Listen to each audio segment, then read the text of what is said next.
오늘의 헤드라인입니다. 오늘 아침 수도권 등 중부지방 곳곳에 기습적으로 많은 눈이 내렸습니다. 눈은 낮 동안 소강 상태를 보이다 퇴근길에 다시 내릴 것으로 보여 주의가 필요합니다. 지난달 말 구제역이 처음 발생했던 경기도 안성시 지역에 대한 이동 제한 조치가 해제됐습니다. 2주 넘게 구제역 추가 발생이 없었는데 철저한 방역이 효과를 발휘했다는 평가입니다. 화성에서 물의 흔적을 찾았던 나사의 화성 탐사 로봇 오퍼튜니티가 16년 동안의 임무를 공식적으로 마쳤습니다. 지난해 화성먼지 폭풍에 휩싸여 연락 두절된 오퍼튜니티는 마지막 교신에서도 응답이 없어 공식 사망이 선고됐습니다.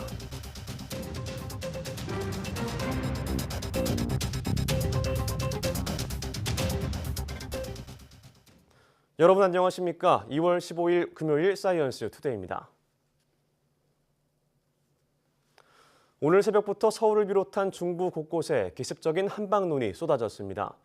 기상청은 서해상에서 강하게 발달한 눈구름대의 영향으로 수도권 지역에 1에서 3cm의 눈이 내리겠다고 밝혔습니다. 지금까지 경기 동두천 생현동에 4.5cm, 인천 옹진군에 3.8cm, 서울도 2cm의 눈이 내렸으며 경기 북부와 강원도 철원에는 대설주의보까지 발령됐습니다. 이번 눈은 오후에 잠시 소강 상태를 보이겠지만 퇴근길에 한 차례 눈이 더 쏟아질 전망입니다. 예상 적설량은 서해섬 지역에 최고 8cm, 강원 산간과 경기 북부에는 최고 5cm, 수도권과 영서, 제주 산간에는 1에서 3cm의 눈이 올 것으로 예상합니다. 지난달 말 축산 농가를 걱정하게 했던 구제역이 다행히 2주 넘게 추가 발생이 없습니다. 철저한 방역이 효과를 발휘하면서 구제역 사태가 조기 마무리될 것이라는 기대가 나오고 있는데요. 이런 가운데 구제역이 처음 발생한 안성시 지역에 대해 이동 제한 조치가 해제됐습니다. 천상규 기자가 취재했습니다. 지난달 28일 구제역이 첫 발생했던 경기도 안성시의 한 농장입니다. 구제역 발생 지역 출입 금지라는 울타리가 쳐져 있고 적막합니다. 축사로 통하는 마을길도 드나드는 차량이 없어 한적합니다. 다만 축사에서 1km쯤 떨어진 마을 입구 대로에는 간이 소독 장치가 설치돼 들고 나는 모든 차량을 소독하고 있습니다.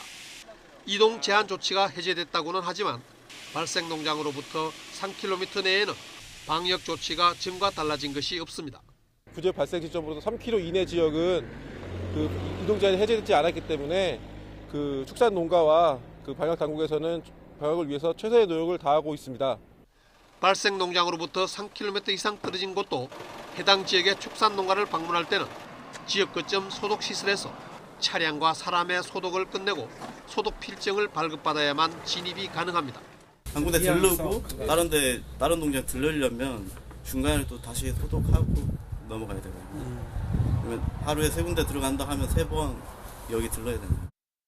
안성시 지역에 이동 제한이 풀린 것은 지난달 30일 백신을 긴급 접종한 이후 구제역 바이러스 최대 잠복기인 14일이 지났기 때문입니다. 앞서 축산당국은 이동 제한이 풀리면 그동안 미뤄졌던 축산 차량의 농가 방문이 늘 것으로 보고 13일 하루 전국 축산 농가를 대상으로 대대적인 소독 작업을 실시했습니다. 또 전국 62개 지뷰장에 생석회를 뿌리고 83곳 도축장에 배치된 소독 전담관을 통해 시설에 대한 소독 점검을 완료했습니다. 농림축산식품부는 이동 제한 조치가 계속 유지되는 발생지역 3km 이내 지역은 구제역이 완전히 사라질 때까지 현재의 차단 방역 수준을 계속 유지할 것을 당부했습니다. YTN 천상규입니다. 드론은 추락할 경우 큰 위험을 초래하기 때문에 지정된 공간에서만 날릴 수 있습니다. 지정 공간에서도 안전성을 인증받은 드론만 날릴 수 있어 드론 개발업체들의 고민이 크다고 합니다. 정부가 이를 해결하기 위해 규제 샌드박스를 적극적으로 활용하기로 했습니다. 최소라 기자의 보도입니다. 수직으로 날아오른 드론이 30초 만에 500m 높이에 다다릅니다. 구름을 가로질러 속도를 내자 시속 150km로 비행합니다.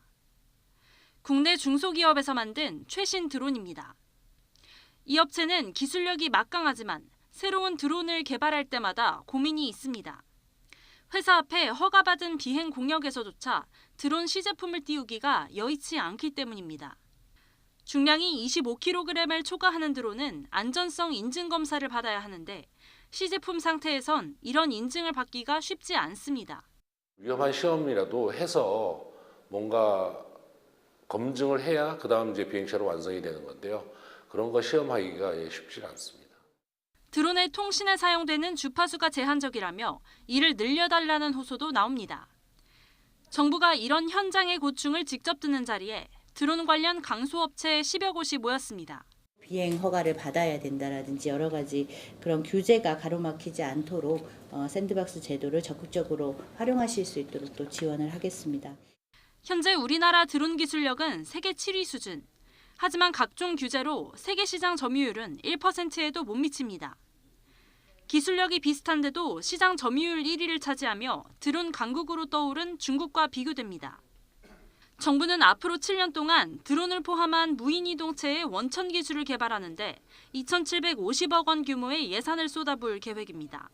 정부는 이처럼 드론 분야 규제를 완화하고 빅데이터나 5G 통신, 인공지능 기술과 접목시켜 국내 드론 산업의 경쟁력 강화를 중점 지원할 방침입니다. YTN 사이언스 최소라입니다. 미 항공우주국 나사가 화성 탐사선 오퍼튜니티의 임무 완수를 선언했습니다. 나사는 화성 먼지 폭풍에 휩싸여 8개월째 연락이 두절된 오퍼튜니티에 지난 12일까지 마지막 교신을 시도했지만 응답이 없어 오퍼튜니티의 사망을 공식 선고한다고 밝혔습니다. 지난 2003년 7월 발사된 오퍼튜니티는 화성에 물이 흘렀던 흔적을 발견하고 화성에서 촬영한 약 21만여 장의 이미지를 전송하는 등 탐사 임무를 수행했습니다.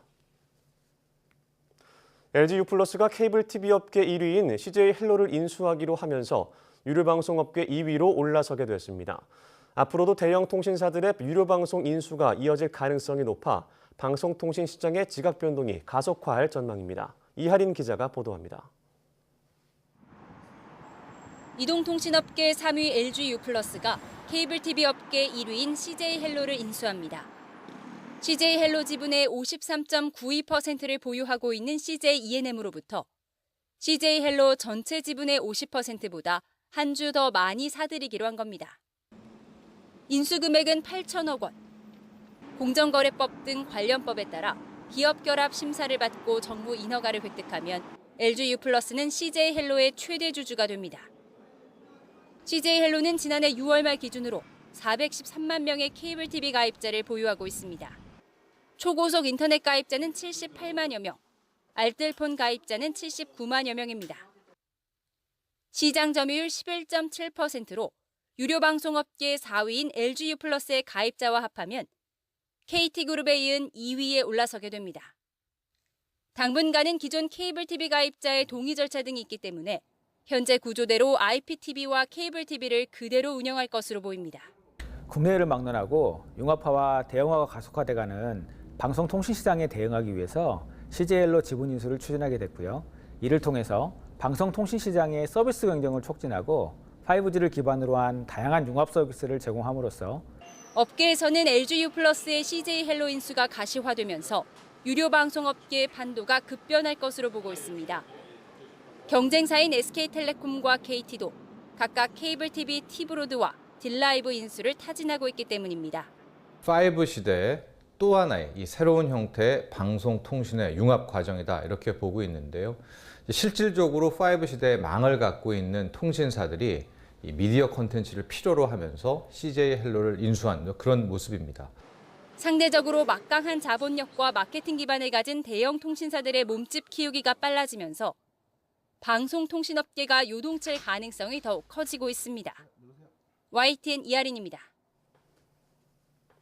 정부가 최근 해외 유해 사이트의 차단 조치를 강화한 것과 관련해 표현의 자유 침해가 아니라고 밝혔습니다. 방송통신위원회는 불법 사이트 차단은 법 규정에 따라 여야 추천 9명으로 구성된 방통위에서 심의 의결한 내용에 한해서만 조치된다면서 이같이 설명했습니다. 방통위는 또 암호화되지 않고 그대로 노출된 SNI 필드 영역은 통신비밀보호법에서 보호하는 통신비밀에 해당하지 않는다고 강조했습니다. 정부는 최근 서버네임 인디케이션, 즉 SNI 필드 차단 기술을 도입해 해외 불법 사이트 895건을 차단 조치했습니다. SNI는 웹사이트 접속 과정에 적용되는 표준 기술의 하나로 웹사이트 주소가 암호화가 되지 않고 그대로 노출되는 점을 이용하면 해당 사이트를 차단할 수 있습니다.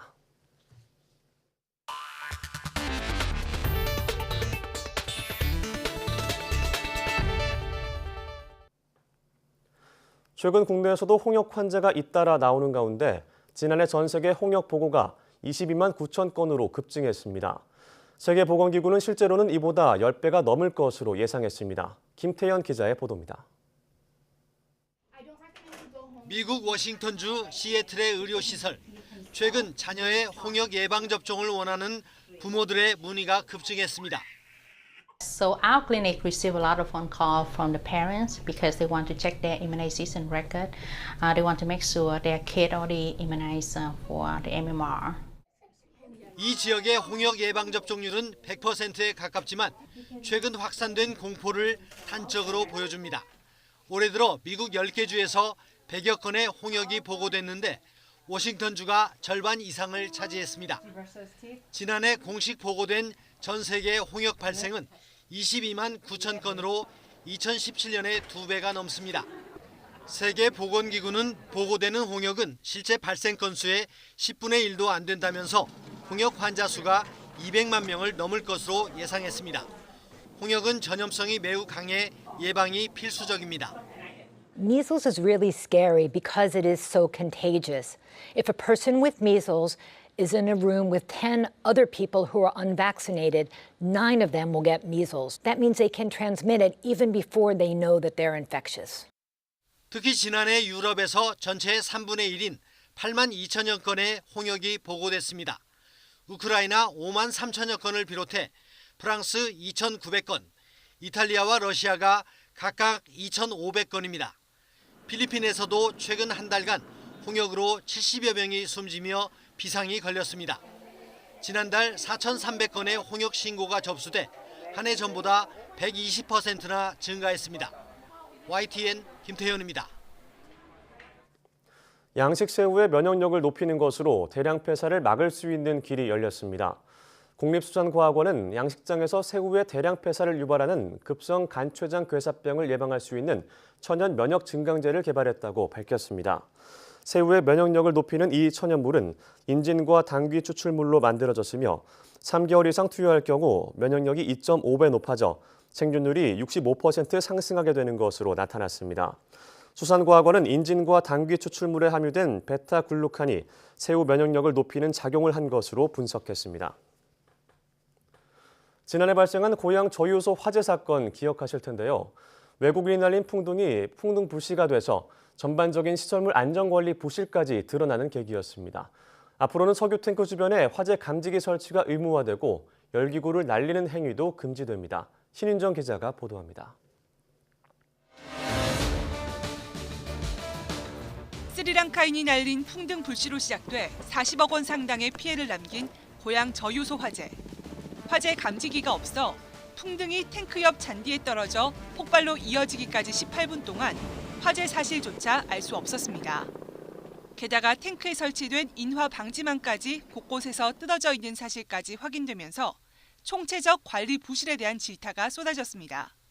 화재 예방시설이 미흡하고 감시가 소홀한 것에 기인한 것이다. 오히려 풍등을 날린 외국인보다는 저유소의 안전관리자 책임이 더 크다는 게 여론입니다. 이 사고를 계기로 정부가 유해 화학물질 보관시설에 대한 긴급 안전점검을 벌이고 합동 대책을 마련했습니다.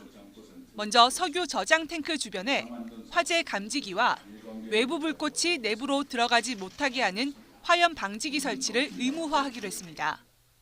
규정이 있어도 고양 화재 때 제 역할을 못한 인화 방지망의 규격과 교체 주기 기준도 생깁니다.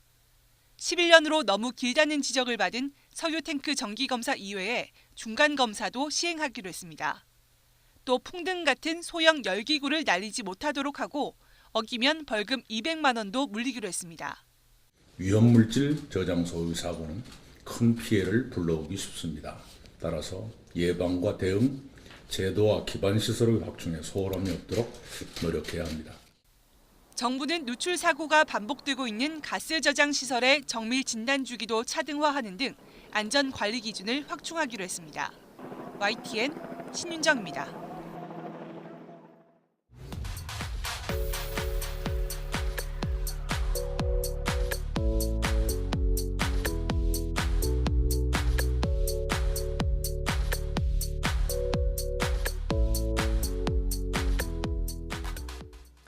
고창이나 경주, 제주도 해안도로를 따라가다 보면 멋진 바다 풍경과 함께 운치를 더해주는 풍력 발전기를 볼 수 있습니다. 무려 40m가 넘는 거대한 날개가 바람에 의해 회전하게 되는 건데요. 풍력 발전기는 언제 만들어졌고 또 어떤 원리로 전기가 만들어지는 걸까요? 오늘 오넷시 사이언스 투데이 궁금한 S 시간에는 바람의 도움을 받는 풍력 발전에 대해 알아보겠습니다. 오후도 많은 시청 바랍니다. 함께해 주신 여러분 고맙습니다.